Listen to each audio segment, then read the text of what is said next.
Tune in to UFO Undercover, Wednesdays at 8 p.m. Eastern, with your host, Joe Montaldo, right here on the Paranormal Radio Network.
And welcome to this episode of the Gateway Podcast. I'm your host, C.L. Thomas. How is everybody out there tonight? So we are broadcasting live from the edge of the Mojave where the strange slips through the cracks. And we are live on United Public Radio Network 107.7 FM New Orleans. Tonight we're joined by Bill Kousoulas. He's a phenomenal, I can never say the word, guys. Phenomenology, I can never ever say this word, research professional and co-author of Bridging the Tragedy. And the tragedy we're talking about is from Point Pleasant, West Virginia, with the Mothman. So later this month, I think it comes up on September 27th, if I'm not mistaken. Let me look real quick before I lie to you guys. When is that festival? I'm on their website and, September 21st and 22nd, Mount Pleasant.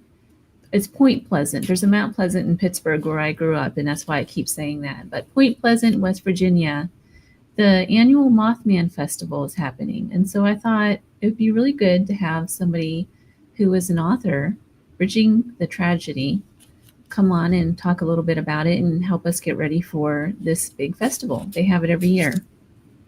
But before we get into that, you've been listening to Into the Night with Sean Kelly and a special guest, Don Yazzie. He's known for his work on the channel from Don't Whistle at Night.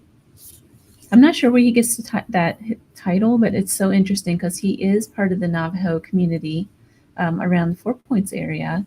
And if you've ever heard of a death whistle, has anyone ever heard about that, the death whistle? So a couple friends of mine and I went out into the desert one night and we're playing around with those Aztec death whistles. And apparently you can call in skinwalkers and Bigfoots, and we called in something all right. I don't know if it was paranormal. I can't really go into details because we were filming for a project, but we did call in something pretty interesting. And it wasn't Bigfoot, and I don't even think it was a skinwalker, but it was pretty interesting. It's currently 97 degrees here in the Mojave, but around where I'm at, up in the highlands, it's around 92. This morning I got up around 5 a.m. It was still dark out, and I took my dog out. Guys, there's already a chill in the air. So the seasons are definitely changing. Is it happening where everybody else is? I feel like it's a little early this year, right? Printed copies of Eerie Expeditions magazine are available. They're on sale. They're only $11 for the hard copy. Those will be mailed out on September 18th when they come back from the print house. So you can grab a copy at eerieexpeditionsmagazine.com. If you want a copy, if you want to reserve a copy, don't wait, because there's only so many copies and nearly all of them are already sold and accounted for. So don't wait. If you want a copy, go ahead and sign up. It looks like it's $14.99 on the website, but once you hit checkout, I can't talk tonight. Once you hit the checkout, it's $11 plus tax or plus shipping. So let's get into our topic tonight. We're joined by Dr. Bill Kousoulas. He's a Phenomenology Research Professional and co-author of Bridging the Tragedy. His research explores the fascinating connections between psychology, spirituality, and paranormal, with a focus on how people experience growth after trauma. That point is particularly interesting to me. He's inspired by Mothman Prophecies, and he's dedicated so much of his career to understanding the human side of this unexplained phenomenon in Point Pleasant, West Virginia. His wife, Jackie, is a co-author, but she's sick tonight, so she will not be joining us. Hi, Dr. Kousoulas. Welcome to the show. Hi, CL. Nice to meet you. Thanks for having me on tonight. So how should I address you as Dr. Kousoulas? Is that how I say it?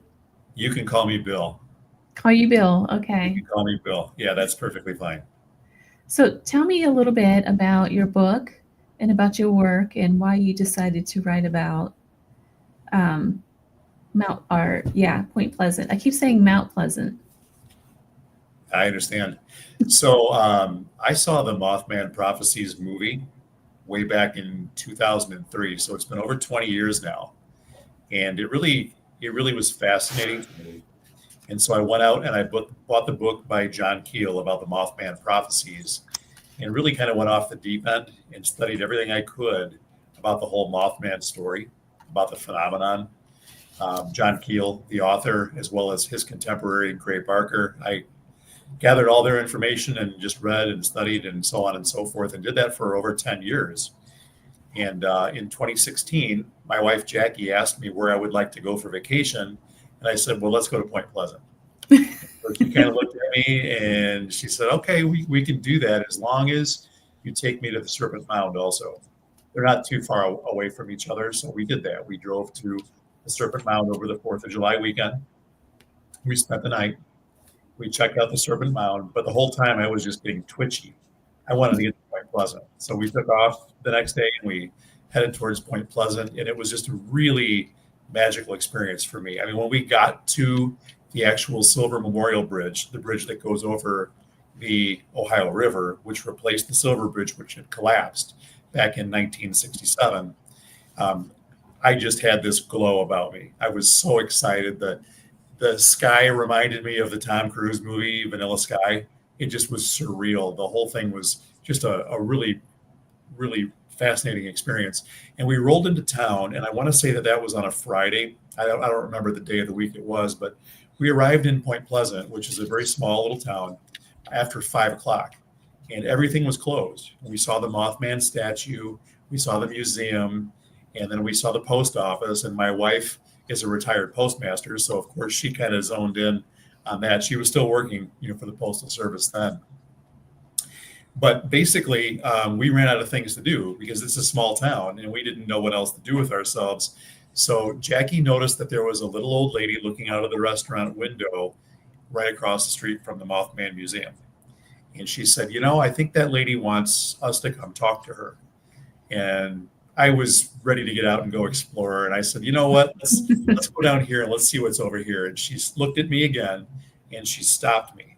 And she said, no, she wants to talk to us. We need to go talk to her. So if my wife tells me twice what we need to do, I typically listen because she usually knows what she's talking about. So we went to this little restaurant. We walked in and we met this lady. Her name was Carolyn Harris.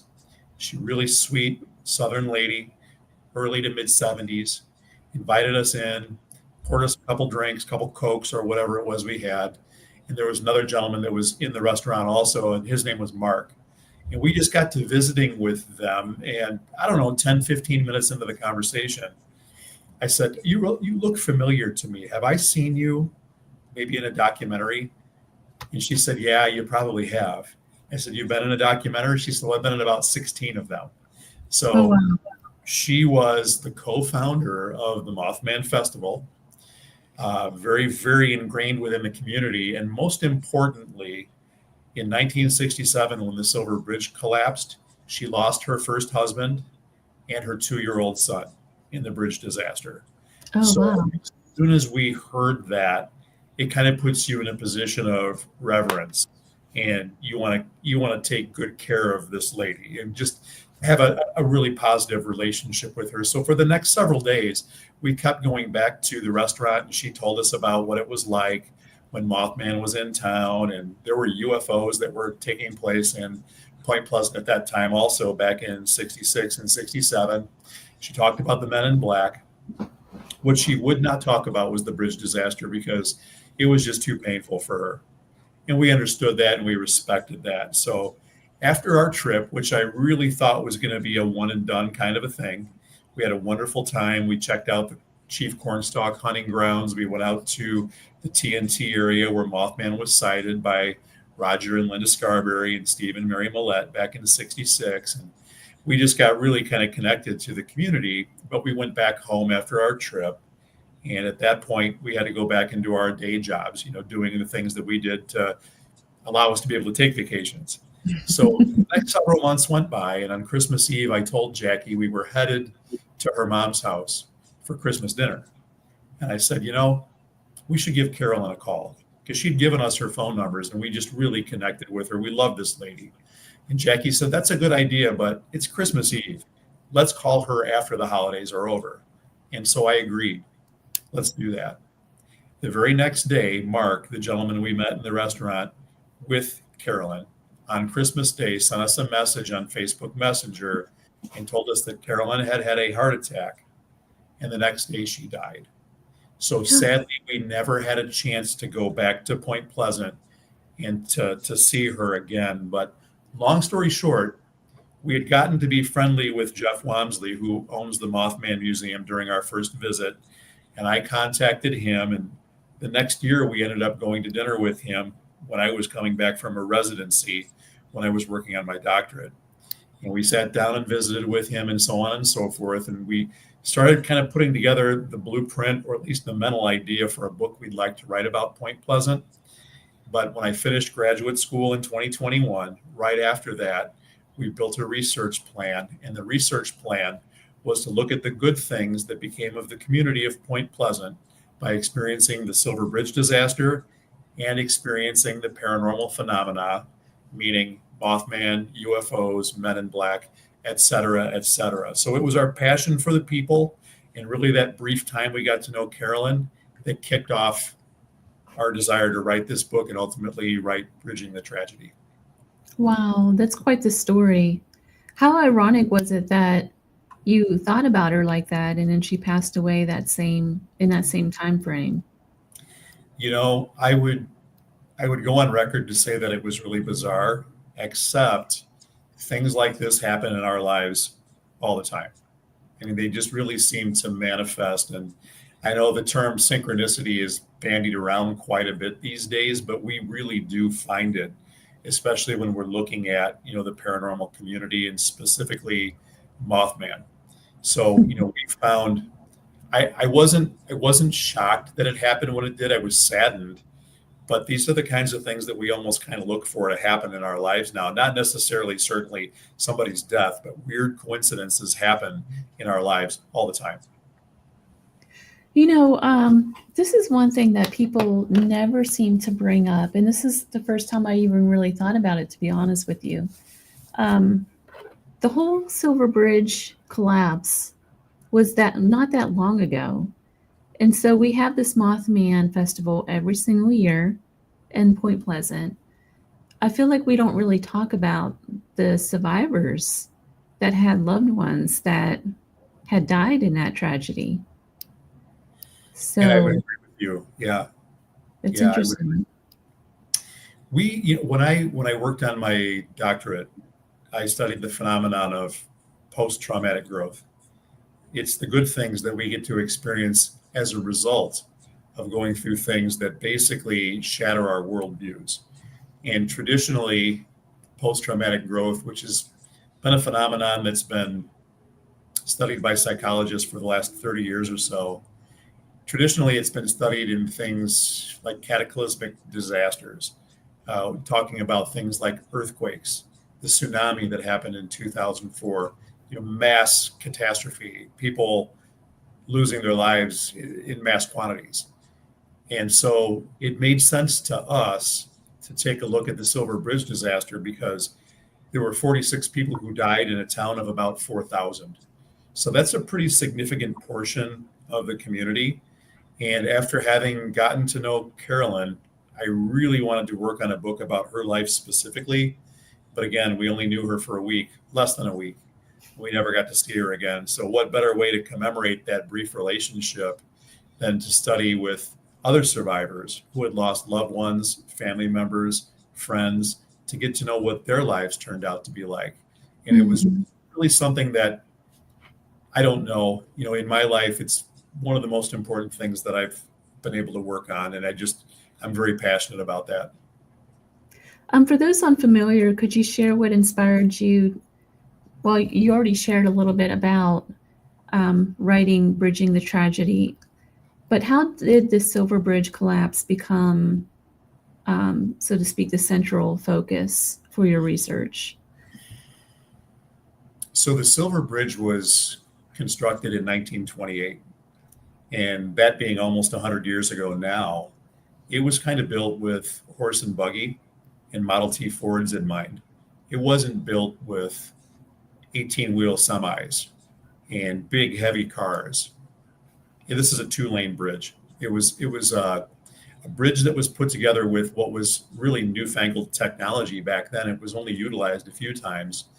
It was built by a format that's called I-bar construction. So it's not really a suspension bridge like you'd see the Golden Gate Bridge or other suspension bridges throughout the world, but it's a series of interlocking eye bolts that basically come together like so, and then they form this entire structure that supports the bridges. I think one of them was in South America, 2 of them were in West Virginia, and those are the only 3 that I'm aware of. But this bridge was, again, built with much lighter load capacity in mind. And in 1967, it had been standing for 39 years. It was really a very well-known landmark between Ohio and West Virginia. But there was a small fracture that was inside one of the encasements where the I-bars came together.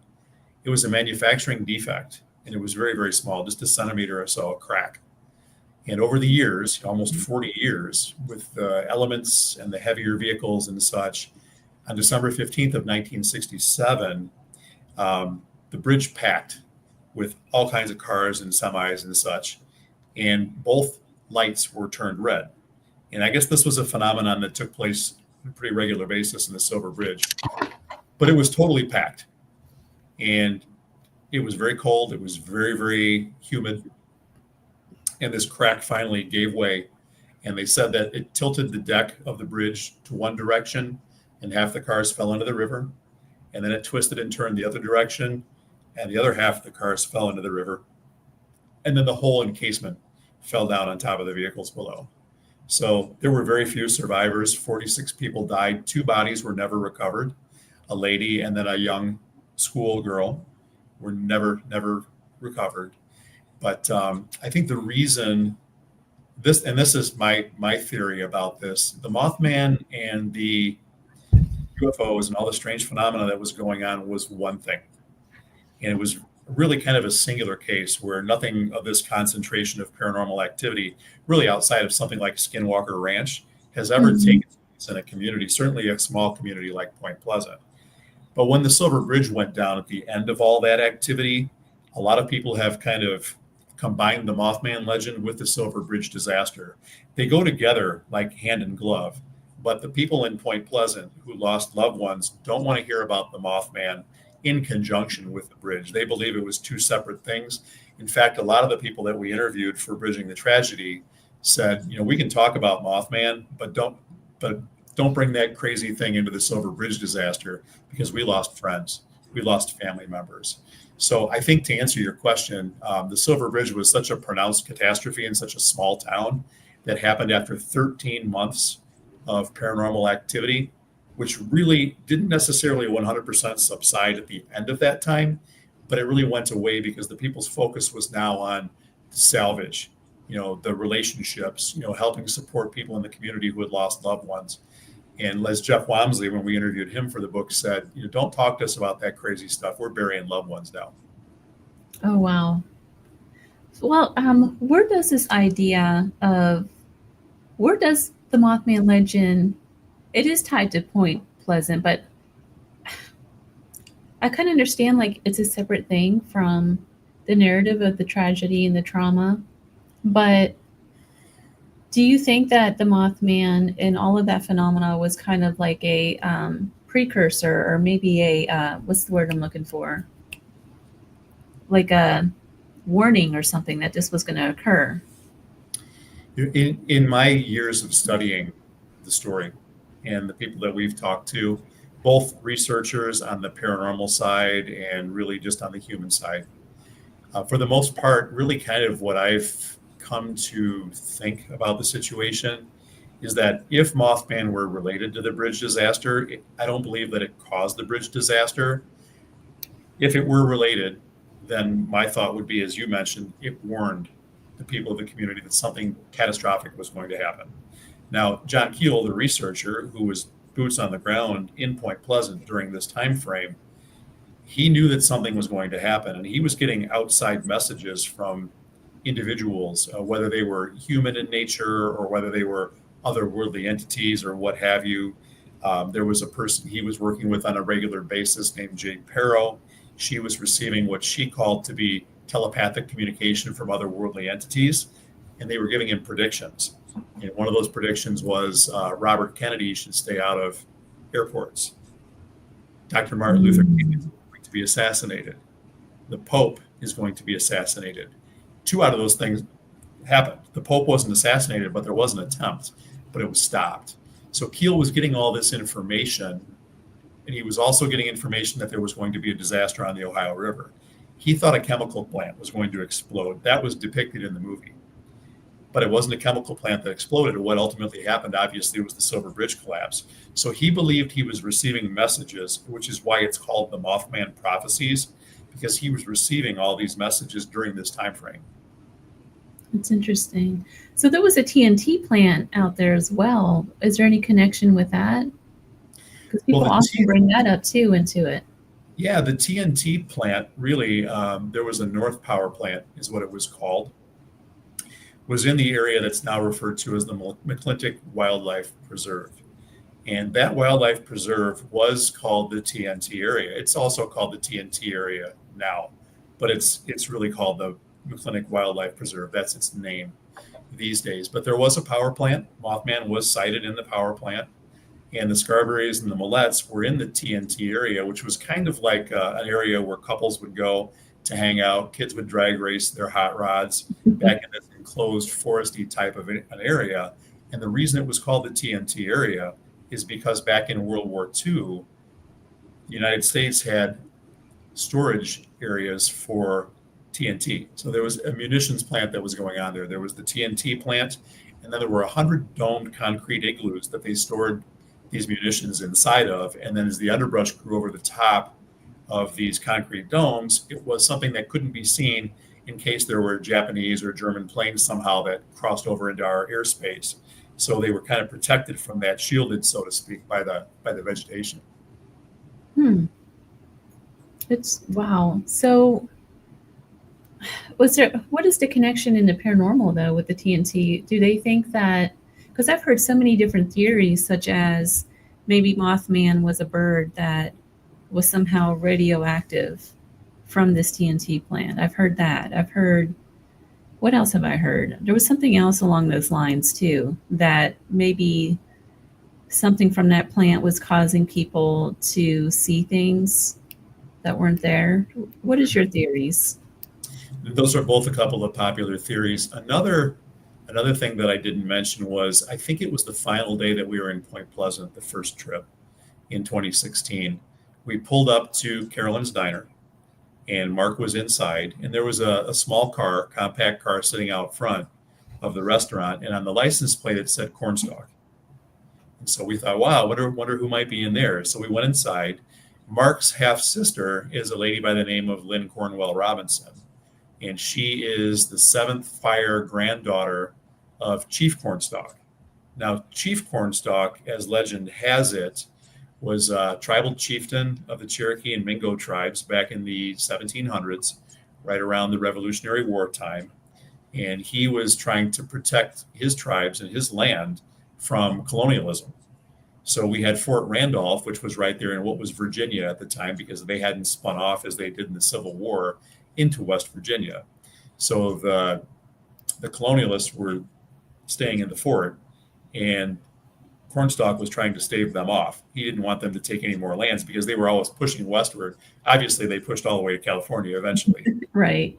At that time, he did a wonderful job of holding them off. Now, he was a peacemaker at his heart, and he tried to stop the skirmishes, but there was a skirmish that took place while he was en route to Fort Randolph, and 2 of the settlers were killed. So he didn't know this. He arrived ready to smoke the peace pipe with the settlers, and they took him prisoner, handcuffed him, kept him in stockades, and then one of the people came back in to the camp. There was a lot of heavy drinking that was going on, basically because they'd lost their friends, these 2 people that were killed in the skirmish, and they basically killed Cornstalk and his sons at point blank range. Now, the legend that kind of goes along with the whole Mothman mythos is that in his dying breath, Cornstalk said, "This land shall not prosper for 200 years." And so there is a paranormal element to the legend that perhaps Cornstalk and his curse may have brought the Mothman into existence or summoned it into that area or what have you. And a couple hundred years later, then we have the sightings that kind of kicked off the whole legend back in 66. As you mentioned earlier, Serpent Mound is pretty close to that as well. Is there any connection in your research with Serpent Mound? We didn't really drill into Serpent Mound very much. Like I mentioned early on, I was ready to get out of there, not because it's not a cool place and fascinating and all that, and Jackie loved it, but I really wanted to get to Point Pleasant. So there have been other researchers who we're friendly with and that we know who have talked about a potential relationship between Serpent Mound because it's relatively close. It's within 100 miles, I think, of Point Pleasant. So there may be something to that. And again, I mean, so much of our land, the United States of America, was native. Mm-hmm. So I think that really pretty much anywhere within this country where there are tribal burial mounds or remnants of the ancient past with these folks, they knew stuff that we don't know. Yeah. They were the spirit realm in much deeper ways than we are. We're much more materialistic in the way we approach life. So there might very well be a connection like you just mentioned. Is there a connection between like the Thunderbird and this Mothman? Well, the Thunderbird was kind of at the top of John Keel's list when he thought that that's what Mothman could be. He also referred to Mothman as the Garuda. Now, the Garuda is like a Hindu/Buddhist similar being to what the Thunderbird is. And for folks who aren't aware, in Native American lore, the Thunderbird pretty much sits at the top of the totem pole between humanity and the gods. So it's like an otherworldly deity type of an entity that has different powers and has different abilities. And Keel really thought that that might very well be the case, and that might very well be what Mothman was a Thunderbird/Garuda. In your firsthand accounts, I'm sure you researched or you got to talk to a lot of different people around Point Pleasant. What are the people saying that lived through this? What did they actually experience and see if they saw a Mothman? So of the 11 people that we interviewed for Bridging the Tragedy, 9 of them were really focused on the Silver Bridge disaster. 2 of them had paranormal experiences. Now, that's not to say that the 9 who we talked to primarily about the Silver Bridge disaster weren't fascinated by or went looking for Mothman or what have you, but they didn't actually see Mothman. A couple of them mentioned UFOs. Even Carolyn Harris, who we obviously couldn't interview for the book, when we met her in 2016, she told us about the Men in Black. She told us about the folks that she just knew were government men. They just figured they were government men with the fedora hats and dark glasses and this kind of thing. She said, but there were also a different type of Men in Black that were there. And she said that they didn't act like they were around here. And we kind of read between the lines of what she was talking about. And either she meant they were Eastern European or they were from a different realm. So we didn't really know. The Men in Black are believed to be like UFO aliens or something. Yeah.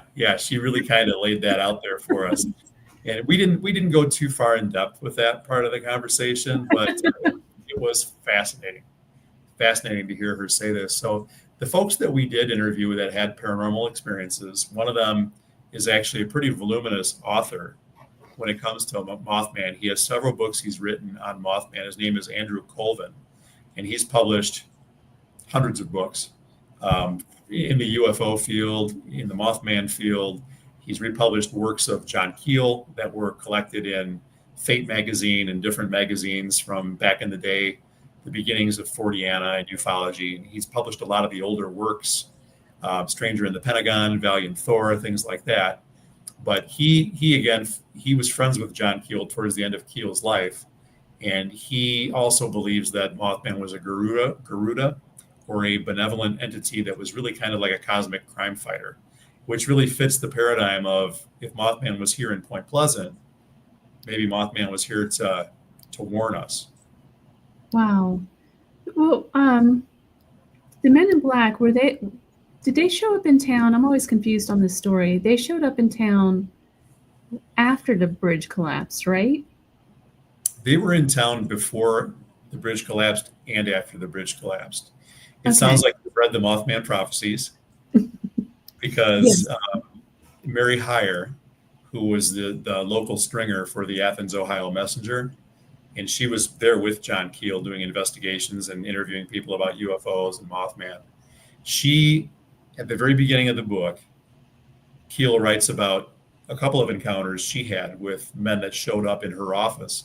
They almost like just appeared in her office, like she didn't really see them walk in. And they were strange individuals, like 5 feet tall or 4.5 feet tall with really hypnotic eyes hidden behind thick glasses, and asked her all kinds of questions that really seemed kind of stupid.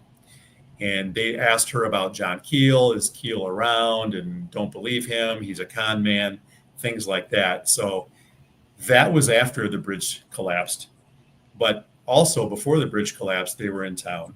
And the National Guard actually shut down the TNT area for a time during the whole Mothman flap, would not let people go back there because for months there were people that were going into the TNT area wanting to go basically see or even hunt Mothman. And Denny Bellamy, he's also in Bridging the Tragedy. He's been on numerous documentaries, and his whole thing was people would ask when they went into the TNT area, if we see it, can we shoot it? And if we see two, can we shoot two? So, I mean, there was all the rage, but eventually government officials came in and they shut down the TNT area, and it was all hush hush. That's interesting. We're going to take a quick break. You're listening to the Gateway Podcast with special guest Dr. Bill Kousoulas, author of Bridging the Tragedy. We're exploring the Silver Bridge collapse, post-traumatic growth, and the paranormal connections behind the legend right here on 107.7 FM radio. Stay tuned. We'll be back after this. Are you ready to explore the unknown?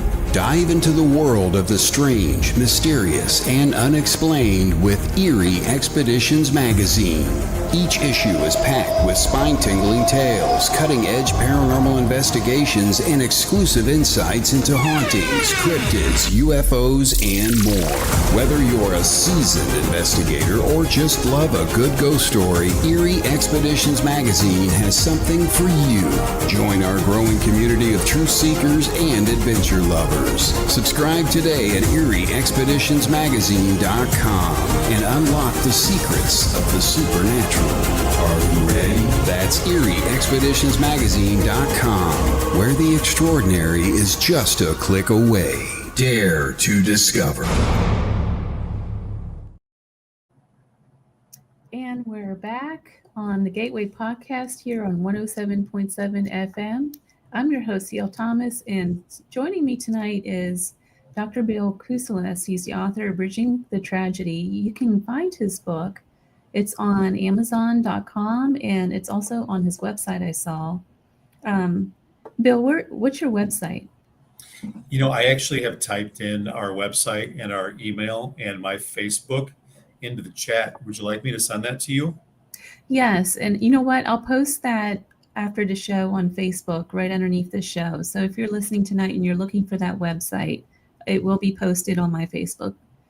Before the break, we were diving into the Silver Bridge collapse and kind of its lasting impact.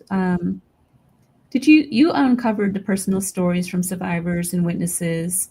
What surprised you or shifted your perspective on this entire event? I can tell you, as somebody who's been interested in the paranormal since I was about 9 years old, that working on bridging the tragedy and getting close to these people that went through, to me, a nostalgic, legendary event in time, meeting them, researching, analyzing the data, hearing the human stories, I became less interested in the paranormal aspect of things and more interested in the human stories. That was the biggest surprise that I found. As somebody who's always aspired to be a published author up until this point, and we continue to work, Jackie and I do, in this area, it's the human stories that are more important to us than anything else is. So I think that was the first observation that I made. For me, it was a paradigm shift because I was really interested in the paranormal stuff. But then to hear the story about the Silver Bridge disaster from really the mouths of firsthand experiencers, people who lost friends, people who lost family. One gentleman lost both his mom and dad. I mean, just to go through all that, I know when we placed our ad in the Point Pleasant Register, which interestingly enough is the same newspaper that Mary Heyer wrote for when she was alive and there at the Mothman, the nexus of the whole Mothman legend, that we had Jimmy Wedge come forth. He called me on my cell phone and he said, "Yeah, I'd like to talk to y'all." So "I'd really like to talk to you. I haven't given an interview." He said, "I did one in Cleveland back probably 40 years ago, and I haven't given them since then." He said, "But I'd like to tell my story. I'd like to talk to you." And I was immediately humbled. And it put me in a position of really reverence for him, much like with Carolyn. Here's a guy who lost his mom and dad. And am I worthy to hear this story? I mean, I really thought that.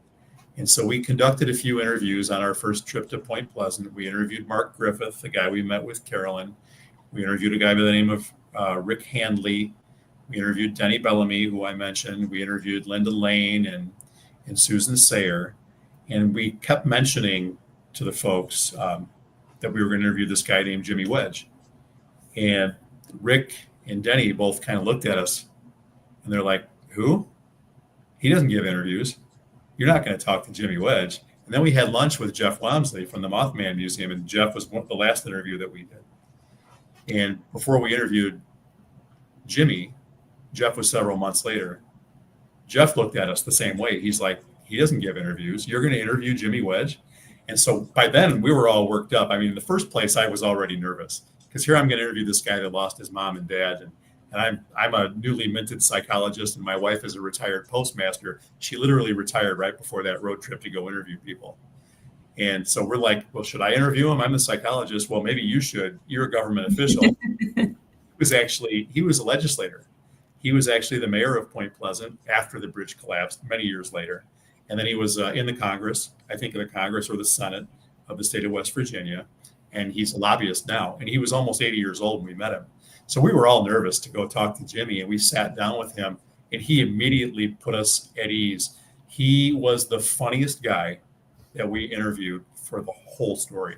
He had us in stitches. And yes, he had a very poignant and sad story, but he illustrated all these different aspects of post-traumatic growth. He was the oldest person that we interviewed, and he was actually 25 when the bridge went down.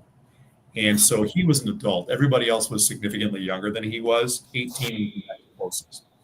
But he was amazing. But that was one of the things that was a real paradigm shifter for me too. And I was really kind of intimidated to interview this guy and worried about him. And he just made me laugh like nobody else. I put your website down in the scroll. So it's prpconnect.org for those who want to check out his book. So go there, purchase his book. So here's the community. What makes it so interesting is you have this big tragedy event that happened, right? But before that, you have the Men in Black. Like you said earlier, they're continuing to go around town collecting these stories about Mothman. It just changes the dynamic so much. So people were already fearful of the Men in Black walking around and all this phenomenon going on with the Mothman. But then you have this tragedy on top of that. So how do you move forward from that? How did the town kind of pick itself back up and start the healing process? It took a long time. It took a really long time. And one of the saddest chapters, I think, in the Mothman / Silver Bridge story is that when the bridge collapsed, it took 2 years to build the new bridge. And what we haven't talked about is how this Silver Bridge was really the conduit, not just between the East and the West going over the Ohio River, but really between the North and the South. A lot of the folks who actually died in the Silver Bridge disaster were truck drivers from North Carolina or from Detroit or from all over the place. And so this bridge went down, and this town that had been thriving before this Mothman thing happened, and certainly before the bridge collapsed, came to a standstill for 2 years. Now, they finally, Lyndon B. Johnson said, we'll have a new bridge put together in 2 years. We'll have it done. They did that, but they didn't build the bridge in the same place. What they decided to do is to build it about a mile or two to the south. And so what ended up happening as a result of that, all the traffic that used to go right through downtown Point Pleasant, people traveling, stopping in town to get gas, to have meals, to do shopping, that all stopped. To get from one side of the river to the other side of the river, you had to take a ferry for 2 years, or you had to drive many, many miles down to Huntington, or many, many miles the other direction up to Pomeroy. And so there were 46 miles in between those two things, which is really interesting. 46 miles between those two other bridges, and 46 people died in the Silver Bridge disaster. That's another thing that we found in our research, is that a lot of numerical coincidences seem to take place as well. But I may have kind of veered off a little bit. What was your original question? How does the community start to pick itself up when you have the fear from the paranormal going on, and then you have the tragedy on top of that? So sadly, and thank you for bringing me back to that. Sadly, what ended up happening was all of this traffic that went downtown Point Pleasant no longer went downtown Point Pleasant. And people did shop in Gallipolis, Ohio, on the other side of the river, thrived. They have strip malls, they have businesses, they have restaurants, they have all kinds of stuff. They have accommodations, hotels and such. We usually stay in Gallipolis when we go to the Mothman Festival, or when we go back to the Point Pleasant area, because they have more accommodations there. But really from 1967, when the bridge collapsed, until 2002, when the Mothman Prophecies movie was released, Point Pleasant was dying. They were closing stores. And one of the things, like when we interviewed Susan Sayer, she talked about how sad it was that all these different stores that she grew up shopping at, they just went away. And so when the movie was released, Jeff Wamsley and Carolyn Harris got together, and they wanted to figure out a way to maybe capitalize, in Jeff's words, capitalize a little bit on the Mothman movie. And so they held the first Mothman Festival. And the first Mothman Festival, as people have told us, was basically a couple card tables where Carolyn was selling hamburgers and Jeff was selling his books. When was that? How long has that been going on? It was in 2002. It was later on the same year that the movie was released. So That was the first festival, and it's just kind of taken off since then. And so the festival was already a big deal, 14 years later when Jackie and I arrived in town. And I'm not like a big festival guy. I'm kind of more of an introvert. My wife is more of an extrovert. She loves festivals and big gatherings and talking to people all day long. And I'd rather be on my computer, or reading a book or writing something. So I never would have gone to the Mothman Festival had we not worked on our book. And now we go to the Mothman Festival. We've been to the last 6 Mothman festivals, even though 2 of them were canceled because of COVID. We were there during what would have been the festival. But long story short, the community just began to thrive. And even since 2016, now here we are 9 years later, and we've been to Point Pleasant every time, at least once a year. There is a marked difference in what it was like in 2016 to what it's like in 2025. I can tell you the year that we debuted Bridging the Tragedy, which was in 2022, they had not had the festival for 2 years. We went there and there were a bunch of other diehards that were hanging out there, but there was no real festival. In 2022, they had about 30,000 people in that little town. And the way Denny Bellamy describes it is Mothman weekend is kind of like this. You invite all your relatives to come home, everybody in town does it, and they all come at the same time. So all these people just descend upon Point Pleasant. That was the most populated Mothman festival that I've been to, and there were none as big as that in the past. It's kind of slowed down a little bit since then, but I want to say the last 3 years that we've been there, it's also been in the 20s. So there'll be a ton of people there. The town is flourishing now, but to answer your question specifically with what we found in Bridging the Tragedy was we looked at the interviews of all the people who had gone through the bridge disaster, and we found all kinds of different things that they have gained as a result of going through this tragedy and losing family members and such. But there was resilience, there's spiritual development, there's sense of community, there's entrepreneurialism. In addition to the Mothman Museum, there are all kinds of businesses that are springing up right there on Main Street in Point Pleasant now. People aren't leaving. Kids would leave when they graduated high school to go away. They're staying in town and they're opening up businesses now. So the way that when we interviewed Susan, what she talked about was, we talk about how Mothman came to town and kind of saved the town. Because after the bridge went down, it took a few years till the movie came out, but now the community is thriving again. Now yourself you're a qualitative researcher. How do you bring scientific method to topics like spirituality and the unexplained? So there's 3 different ways to do doctoral research. There's the quantitative method, which is through statistics. There's the qualitative method, which is through personal interviews. And then there's mixed methods, which is a combination of both. I'm not a stats guy, so I've done all my research on the experiential end of things. So the way that we analyze the data and we go about collecting the data is all based upon the personal interview. It's sitting down and asking guided, open-ended questions like, what was your life like before the Silver Bridge collapsed? And then they would start talking a little bit. And then we would just kind of throw more things in, not necessarily looking for anything in particular, but really wanting to hear their stories, but lining up, a sequence of questions that are designed to open the conversation up to get that data. Once we have the interviews recorded, we usually use multiple sources, video, audio, et cetera, because something always fails. We will transcribe the interviews. Once the interviews are transcribed, we send them back to the participants. We ask them if they want to change anything. We ask them if they want to add or redact, because the last thing we want to do is have somebody who's trusted us and talked to us have a second thought and say, you know what, I talked about, Frank, and I don't want to talk about Frank. We need to redact what we talked to Frank about. So we have them pull, aspects that are related to Frank or what have you. So once we've collected all that information and we've done the member checking, which is having them kind of verify that what we have is what they wanted to say, we take all the interviews and we upload them into a software. Now, the software that I use is called Atlas TI. And what it allows me to do is to take and compare all the different interviews and look at each one of the lines of all the things that people said. And we do a process called coding. So I'll take a look at the lines that each person has said. I'll attach a meaning unit to that. And so just to give you an idea, in Bridging the Tragedy and the 11 interviews that we had almost 2,300 meaning units. Once we get those meaning units together, we put them into categories. And that's called focused coding. The first step is initial coding. The second step is focused coding.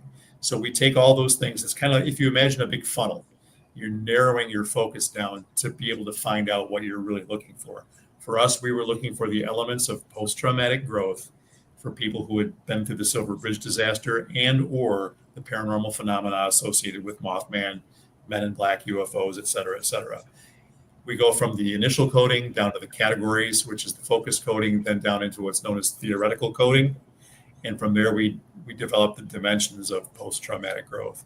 So it's kind of a big funneling process. It's really arduous. It takes a lot of work. We're working on our next book right now. I'm about 3,000 codes into that one, and we still have 4 interviews to go.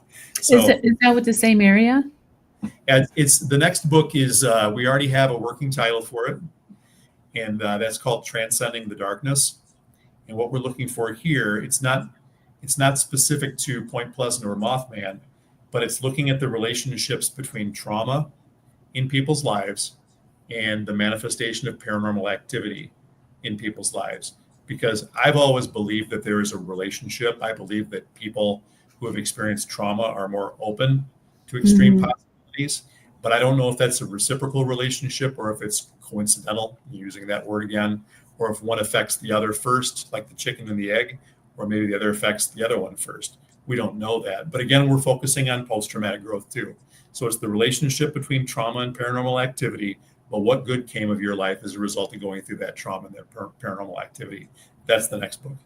That's really interesting. I talked to a lot of mediums over the years, and that's the one thing they always claim, that after they had someone significant in their life either pass away or get sick or something happened, it somehow becomes a spiritual awakening for them, and then they're open to these paranormal abilities, which is... I talked to researcher Grant Cameron about a year ago, and we were discussing, my theory that I think trauma and paranormal activity certainly go together. And he had said that anything that can shut down the left brain and allow the right brain to kind of connect to whatever it connects to, hello kitty cat, is something that definitely opens up those extreme possibilities. And trauma is one of them that can shut down the left brain. So that was something that he certainly corroborated and thought that was definitely a thing. And we found it. You mentioned mediums. We interviewed a lady by the name of Gail Hyson. I don't know if you know Gail or not. She's also a Californiite. She's transplanted from, I think, Brooklyn or Long Island. And she went through significant trauma. And she has a podcast called The Small Medium at Large. And she is so psychically connected. She is unbelievable. She's just amazing. I'll have to look her up. I'll definitely have to look her up. In all your research and findings around Point Pleasant, is there any paranormal activity still happening there, or is that just done? There are reports that there's still paranormal activity that's going on. There are people who have had sightings. There are people who have had weird things happen. Jackie and I occasionally get together and do ghost box sessions or Estes sessions. And so we've been able to kind of discern some strange things. In the Point Pleasant area, we did a ghost box session at a dance studio in the area. We got all kinds of crazy information. And then we did a couple of different sessions in Charleston, West Virginia, which is where Andy Colvin, who I mentioned earlier, and his friend Harriet had some early childhood experiences with paranormal activity. And I got to tell you, the ghost box sessions we had there, we actually have them on our YouTube channel. They are out of sight. They're just crazy. So I do think there's something special going on in the Ohio River Valley when it comes to paranormal activity. Charleston, West Virginia, is that where Charles Manson was born? Do you know? You're the first person that I have talked to who actually was aware that Charles Manson was connected to Charleston. Yes. Sarah Jane Moore, also the woman who attempted to assassinate President Ford back in the 70s. They were friends. They grew up on the same block, basically, that Andy and Harriet grew up on.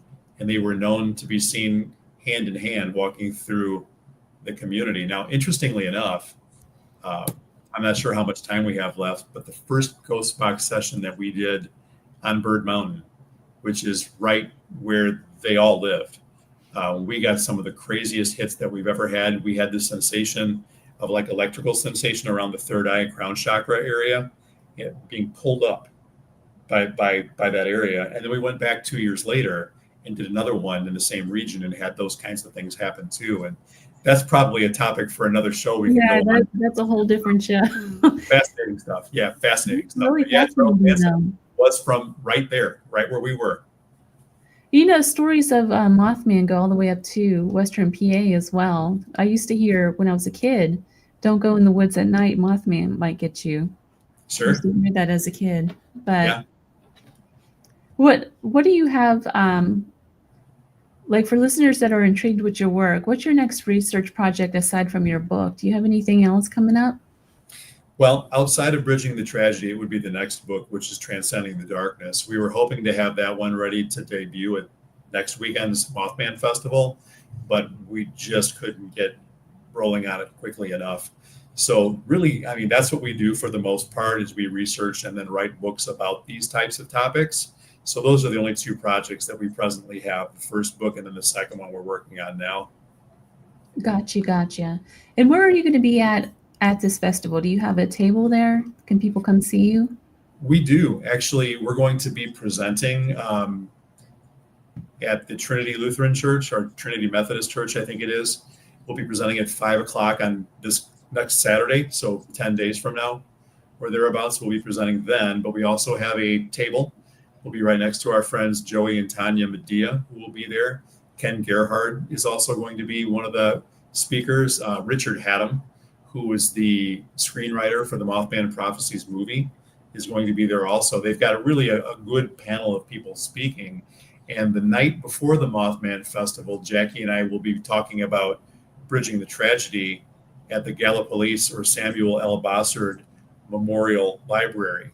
So we'll be talking about our book there. And we're going to probably have a couple people who participated in Bridging the Tragedy there as like panel people to discuss what they experienced as well. Well, thank you so much for taking the time to be on the show. I really appreciate it. I enjoyed having you on.